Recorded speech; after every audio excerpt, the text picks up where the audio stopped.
Hi అండి. Welcome to Amantha's world. ఈరోజు మీకు చూపించబోయే రెసిపీ బీరకాయ. బీరకాయ టమాటా అండి. అయితే ఈ బీరకాయని చెప్పగానే ప్రతి ఒక్కరికి జ్వరం గుర్తొస్తుంది. ఎందుకంటే మనకు జ్వరం వచ్చి తగ్గిన తర్వాత ఈ బీరకాయనే వండి పెడతారు. ఏమీ ఆలోచించకుండా వండే ఏకైక కూరగాయే బీరకాయ అండి. ఈ బీరకాయ ఇది బాలింతలు కూడా వండి పెడతారు. పచ్చకామర్లు వచ్చి తగ్గిన తర్వాత కూడా బీరకాయతోనే ఫుడ్ స్టార్ట్ చేస్తారు. ఇలా ఏ రోగం వచ్చినా ఏ జబ్బు వచ్చినా ముందుగా గుర్తొచ్చేది బీరకాయ మాత్రమే. అయితే ఈ బీరకాయని మనము ఎప్పుడు వేపుడే కాకుండా రకరకాలుగా తయారు చేసుకోవచ్చు.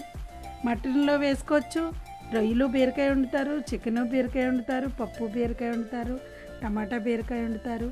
బీరకాయ లోపలదే కాదండి, ఈ కూరగాయల్లో ప్రత్యేకత ఏంటంటే దాని మీద ఉన్న తొక్కు కూడా పచ్చడి చేస్తారనమాట.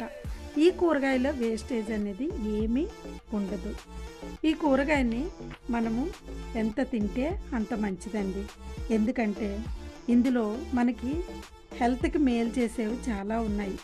విటమిన్ సి ఉంది, విటమిన్ ఏ ఉంది, zinc, magnesium, phosphorus, potassium, sodium, fibre ఇవన్నీ కూడా పుష్కలంగా మనకి లభిస్తాయి.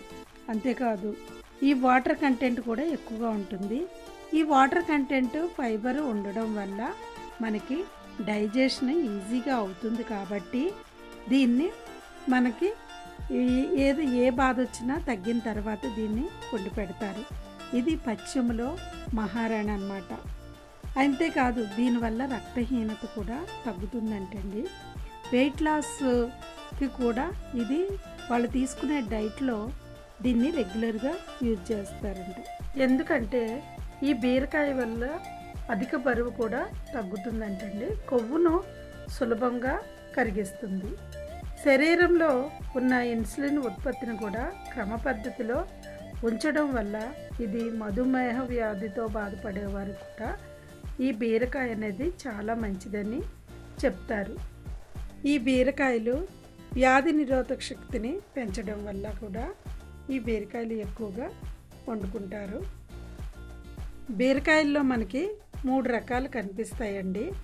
అవి నేతి బీరకాయలు, గుత్తి బీరకాయలు, పందిరి బీరకాయలు. ఇలా 3 రకాలైనటువంటి ఈ బీరకాయలన్నీ కూడా మనకి హెల్త్కి ఎంతో మేలు చేస్తాయి అన్నమాట.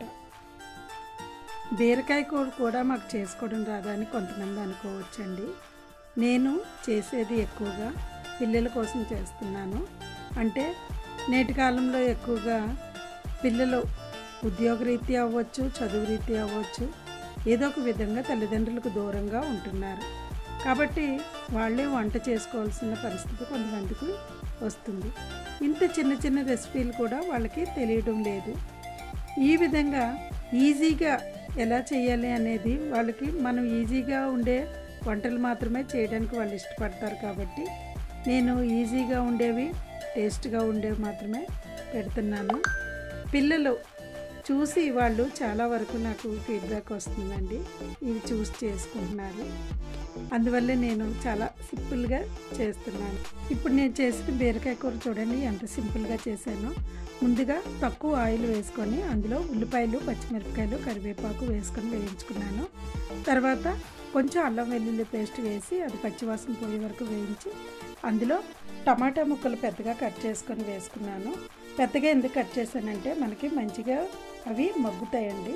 అందువల్ల పెద్ద పెద్ద పీసులు కట్ చేసుకొని వేసుకున్నాను. అది మగ్గిన తర్వాత అందులో పసుపు, ఉప్పు, కారం వేసుకొని కొంచెం వేగనిచ్చిన తర్వాత కొంచెం ధనియాల పొడి కూడా వేసుకోవచ్చు. అందులో ఇప్పుడు బీరకాయ ముక్కలను వేసుకొని మూత పెట్టుకోవాలి. దీంట్లో ఒక్క చుక్క కూడా వాటర్ వేయకూడదండి. ఎందుకంటే బీరకాయలోనే వాటర్ ఉంటుంది కాబట్టి అది అదే వాటర్తో మనకి చక్కగా గుజ్జులా ఉడికిపోతుంది. కాబట్టి వాటర్ వేసుకోకండి. ఇప్పుడు ఫైనల్గా కొంచెం కొత్తిమీర వేసి దాని మీద చల్లుకొని అంతేనండి, స్టవ్ బంద్ చేసుకోవడమే. మనకి మంచిగా బీరకాయ టమాటా కర్రీ రెడీ అయిపోయింది. Thank you.